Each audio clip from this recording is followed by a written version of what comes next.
de sa tige. Donc les traîneaux servent à séparer les riz avec sa tige. Ou bien les traîneaux à battre servent à écraser l'épi pour que l'épi libère la graine.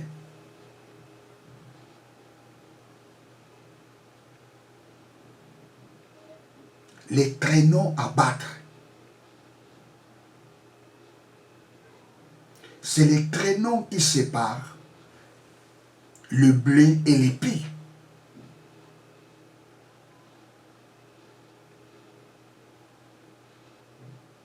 Parce qu'on ne peut pas commencer à séparer l'épi avec le blé un à un. On ne peut pas le faire. Qu'est-ce qu'on fait? On prend l'épi, on l'écrase pour que l'épi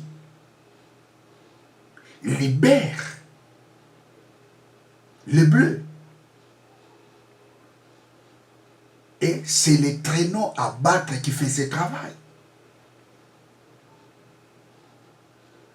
Le rôle du traîneau, c'est d'écraser l'épi pour que l'épi libère le bleu. C'est pareillement avec ceux qui font la riziculture. Pour séparer les riz avec sa tige, on les tape dessus. On prend les riz, on les met dans un sac et on va commencer à les taper dessus. Et ce coup-là fera que les riz puissent se séparer avec sa tige.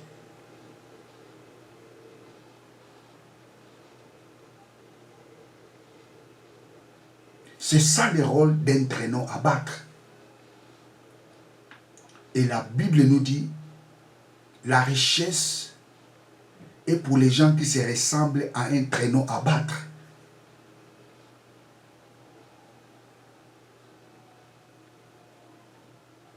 Tu dois te ressembler à un traîneau qui écrase l'épi pour que l'épi libère la graine.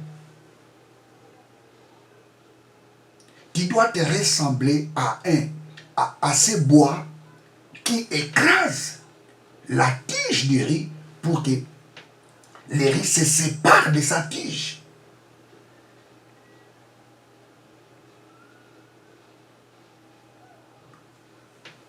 La richesse est pour les gens qui se battent.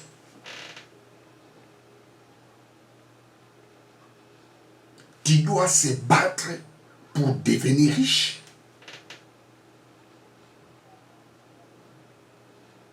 Praise God, hallelujah. La richesse est pour les diligents.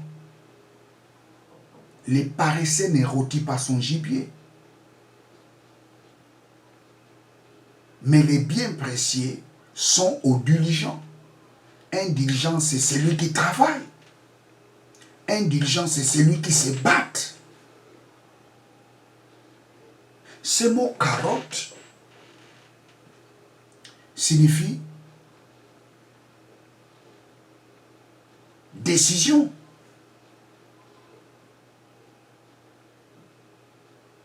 La richesse est pour les gens qui sont décisifs. La richesse est pour les personnes décisives. La richesse n'est pas pour les lâches. Si tu es lâche, tu ne deviendras jamais riche. La richesse est pour les gens qui sont décisifs.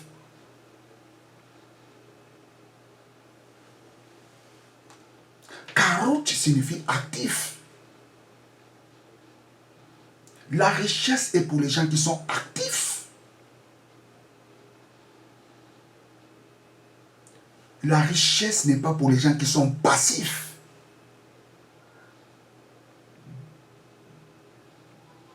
La richesse est pour les gens qui sont actifs. La richesse n'est pas pour les gens qui sont désactivés. La richesse est pour les gens qui sont actifs. Karouch.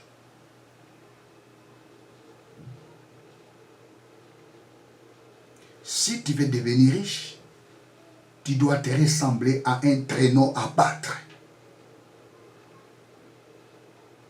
Le rôle du traîneau, c'est quoi? C'est d'écraser l'épi pour que l'épi libère la graine. Le rôle du traîneau, c'est quoi? Le rôle du traîneau à battre, c'est quoi? C'est d'écraser la tige du riz pour que les riz se séparent de sa tige. La richesse. Si tu veux être riche, tu dois te ressembler à un traîneau à battre. Praise God, hallelujah. Praise God, hallelujah. Proverbe 21, 5. Je prends la version Darby.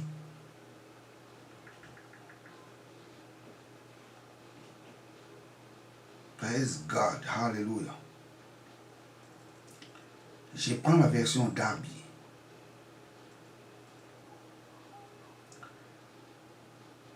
Je prends la version Darby.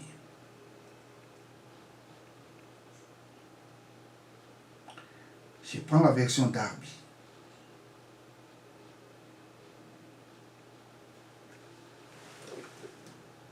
Proverbe 21, 5. Les pensées d'un homme diligent ne mènent qu'à l'abondance. Mais tout étourdi ne court qu'à la disette. Vous savez, quand vous lisez Louis II, et si vous essayez un peu de les comparer avec Darby, vous allez voir comme si ce sont deux versets différents.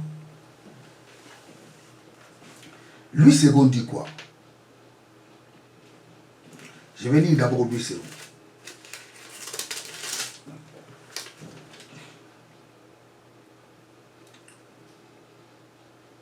Les projets de l'homme diligent ne mènent qu'à l'abondance.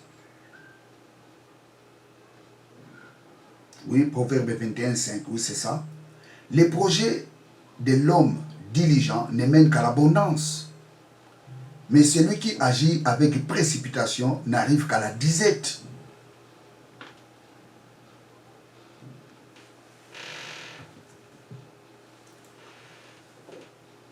Les projets d'un homme diligent ne mènent qu'à l'abondance.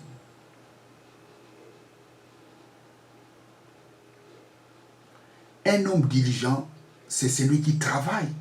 Un homme diligent, c'est un travailleur. Un homme diligent, c'est un homme qui se bat. Un homme diligent, c'est un homme décisif. Un homme diligent, c'est un homme qui ne baisse pas les bras. Les projets d'un homme diligent ne mènent qu'à la richesse. Mais que nous dit la Bible?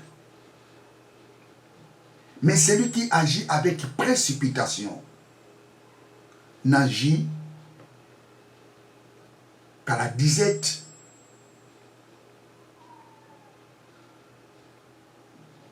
Celui qui agit avec précipitation, sans objectif,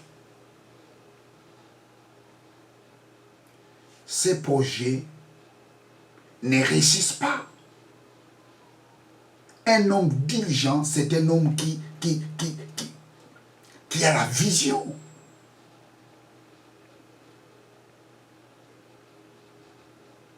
Un homme diligent, c'est un homme qui sait ce qu'il fait.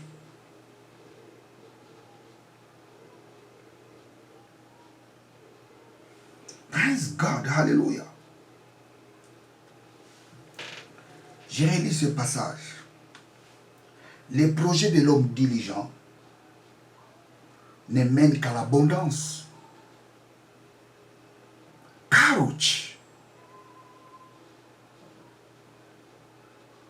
Les projets d'un homme qui se ressemble à un traîneau à battre amènent à l'abondance. Les projets d'un homme qui se bat, les projets d'un homme déterminé Les projets d'un homme décisif amènent à l'abondance. Un homme diligent n'a pas honte ou n'a pas peur de recommencer. Il peut échouer, mais il a le courage de recommencer. Ça, c'est un homme diligent. Un homme diligent n'a pas peur d'échouer. Un homme diligent, l'échec pour lui interpelle de travailler encore plus, de ne plus tomber dans la même échec.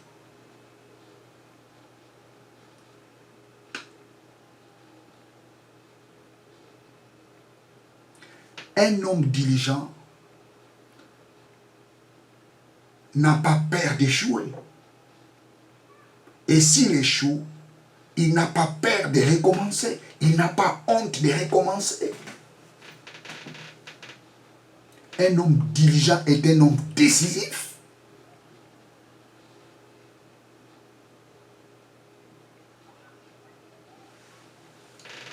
Les projets d'un homme diligent ne mènent qu'à l'abondance.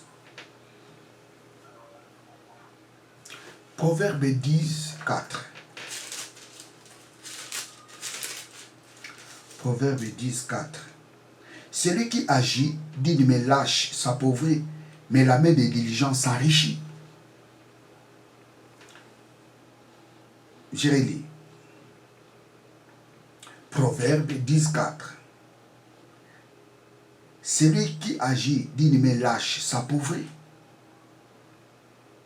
Celui qui agit sans détermination finit à échouer. Celui qui agit sans vision finit à échouer. Mais la main d'un diligent enrichit. Un homme diligent ne lâche pas. Un homme diligent ne lâche pas. La richesse n'est pas pour les lâches. La richesse est pour les gens qui sont diligents. La richesse est pour les gens qui se battent. La richesse est pour les gens qui sont décisifs. La richesse est pour les gens qui ont l'envie. Si tu as l'envie, tu y arriveras. La richesse n'est pas pour les lâches. Couch, qui signifie traîneau à battre. Les traîneaux servent à écraser l'épi pour qu'il libère la graine. Le rôle du traîneau, c'est de taper dessus. Le rôle du traîneau, c'est d'écraser l'épi. L'épi, c'est le symbole d'une caisse qui cache la richesse. Et cette richesse, c'est la graine. Cette richesse, c'est le bleu. Tu dois casser la caisse pour que tu puisses prendre la richesse.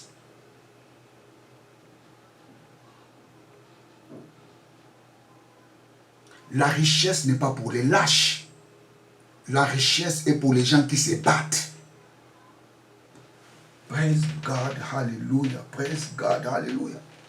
Proverbe 13, 14. Proverbe 13, 14.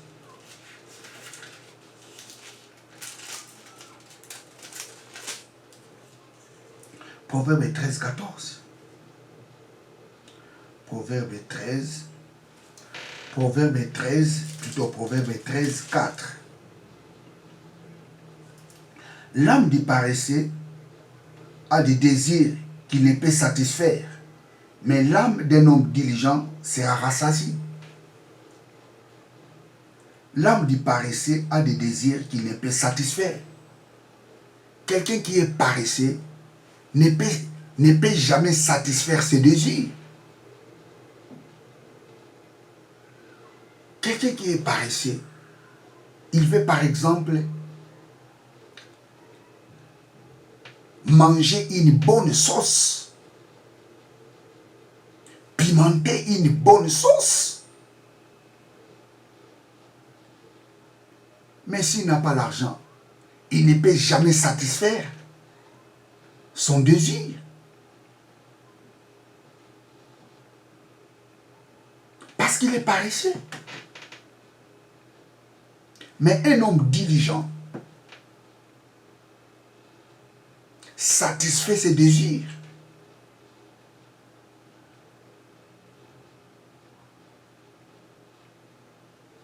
Un homme diligent satisfait ses désirs.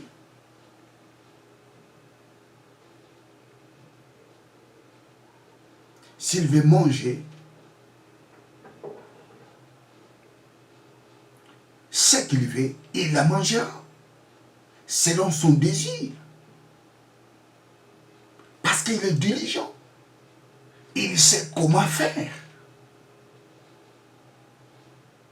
pour trouver de l'argent. Il sait là où frapper la porte pour satisfaire son désir. Mais un paresseux ne satisfait jamais son désir.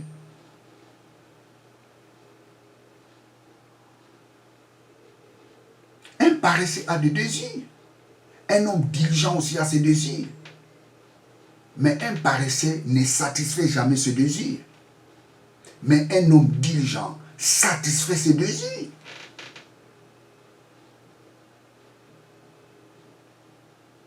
Tu veux te marier, tu es paresseux. Tu ne marieras jamais. Mais un homme diligent, s'il veut se marier, il va se marier. Un homme diligent, c'est celui qui se bat.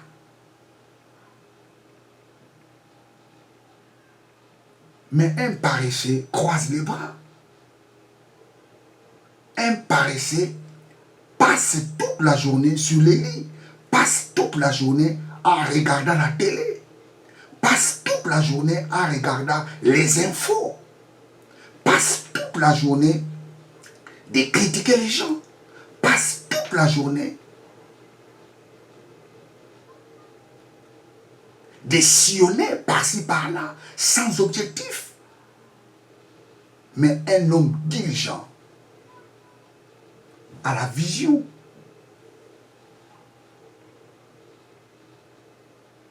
Un homme diligent satisfait ses désirs. Courage.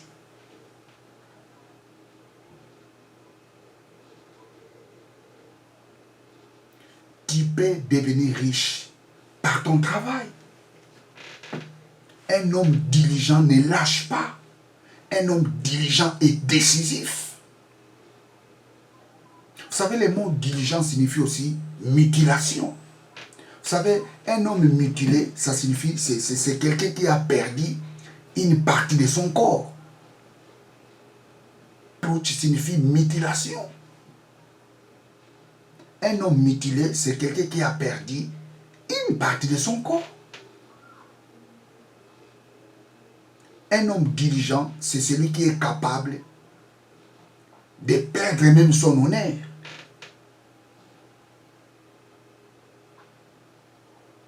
Quelqu'un qui vient de sortir de l'université, il n'a pas de travail, mais il accepte de faire un travail qui ne correspond pas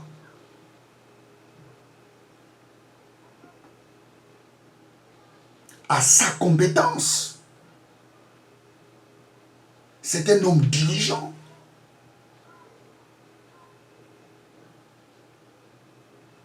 Il risque, il accepte même de perdre cet honneur-là d'un licencié ou d'un docteur.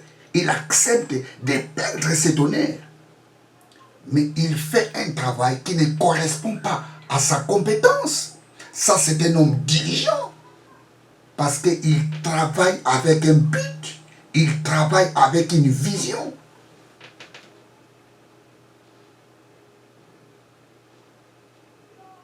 Un homme diligent, c'est celui qui accepte de perdre même son honneur.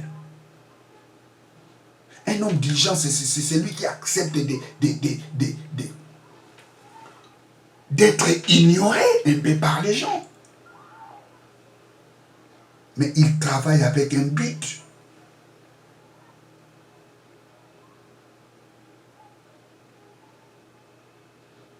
Karouch signifie mutilation.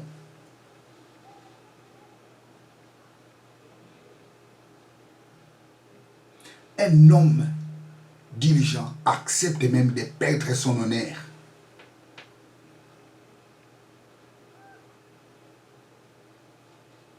Il est docteur, comme il n'y a pas de boulot, il accepte même de travailler dans un espace vert. Il accepte de travailler même dans un espace vert.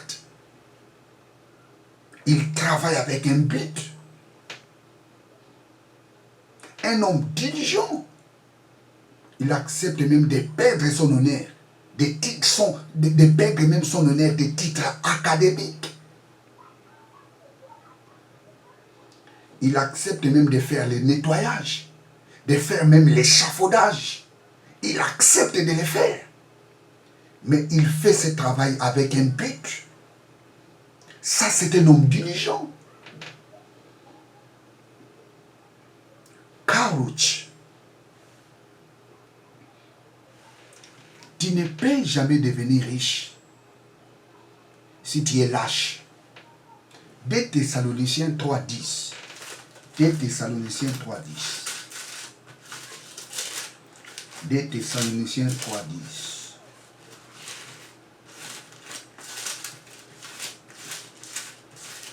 2 Thessaloniciens 3:10. 2 Thessaloniciens 3:10. 2 Thessaloniciens.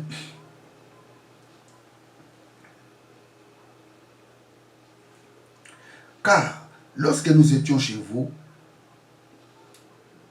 nous vous disions expressement, si quelqu'un ne veut pas travailler, qu'il ne mange pas. Si quelqu'un ne veut pas travailler, qu'il ne mange pas. Tu veux être riche, tu dois travailler. Tu veux manger, tu dois travailler. Si tu ne veux pas travailler, tu ne deviendras jamais riche. Oh, praise God, hallelujah. Si tu ne veux pas travailler, tu ne deviendras jamais riche. Que celui qui ne travaille pas ne mange point. Praise God, hallelujah. Praise God, hallelujah. Car lorsque nous étions chez vous, nous vous disions expressement, si quelqu'un ne veut pas travailler, qu'il ne mange pas non plus. Qu'il ne mange pas non plus. Tu ne veux pas travailler, tu ne veux pas travailler, tu ne mangeras pas. Celui qui travaille mange. Celui qui travaille s'enrichit. Celui qui ne se travaille pas s'appauvrisse. Le paresseux ne rôtit pas son gibier. Mais le trésor est pour les gens qui sont des diligents. La richesse est pour les diligents. La richesse est pour les gens qui se battent. La richesse est pour les gens qui se ressemblent à un traîneau à battre. La richesse est pour les gens qui sont décisifs. La richesse est pour les gens qui sont actifs. Proverbe 14, 23. Proverbe 14, 23. Proverbe 14, 23. Tout travail procure l'abondance. Mais les paroles en l'air ne mènent qu'à la disette. Tout travail procure de l'abondance. Tout travail procure de l'abondance. Le mot abondance, en hébreu, c'est motar. Motar. C'est comme motard. Motar. Motard signifie abondance.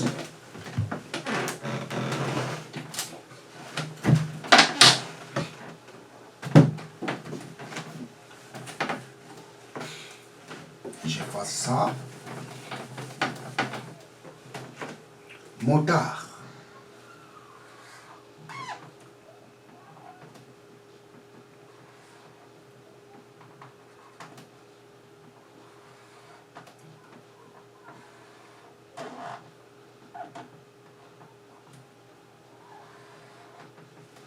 Motard. Je vais bien écrire ça.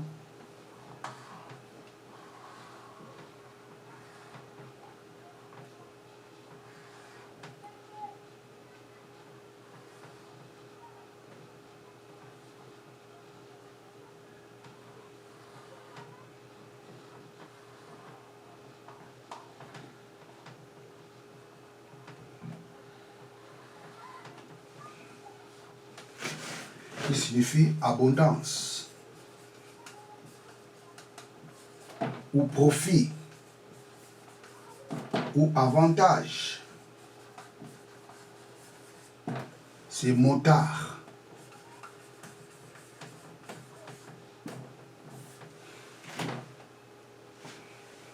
Motard. C'est ça, motard.